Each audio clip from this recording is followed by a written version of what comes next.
Dawei, hapa natamani sana nipate mtazamo wako. Sisi tukizungumzia kwenye engo ya international, watu macho yao huwa wanatoleaga kwa wale wasanii ambao ni majiga, mfano kwenye game na vitu kama hivyo.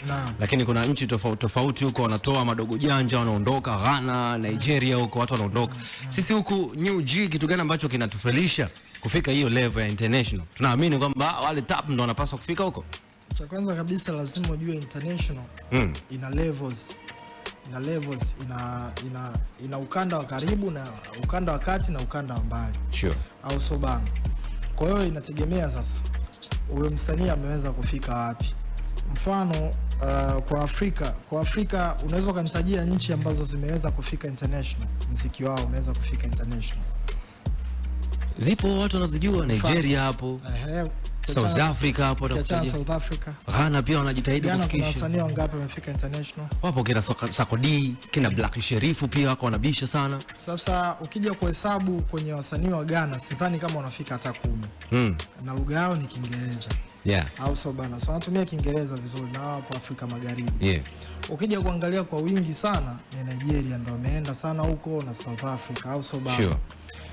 Ushawahi kusikia msanii wa Dubai yupo Marekani anafanya show? Kuna msanii wa Dubai unamjua, yani yupo international amefanya, au Oman labda au Zito. Okay. Au hapa Bongo, yani ushawahi kusikia msanii wa Oman kaja kufanya show Bongo? Ushawahi kusikia? So kitu gani ambacho sasa kinatufelisha? Lakini ushawahi kusikiaga wa Bongo wanaenda kufanya show Oman? Yeah. Akina J Melody akina nani? Kwa hiyo mimi ninachokiamini international ina levels.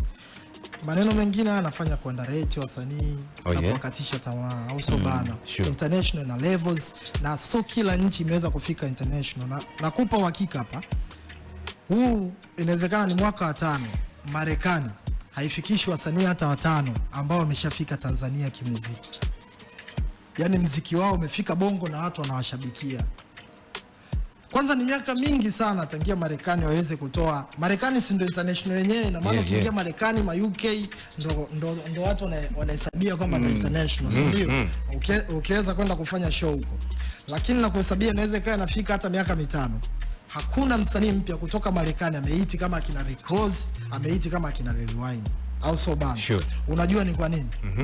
Kwa sababu muziki unavyokuwa unaenda unazidi kuchange na unakubalika kutokana na ladha iliyokuwepo. Kwa watu ambao wamepata hiyo nafasi pia ya kukubalika hivyo ni wa Nigeria kwa sasa.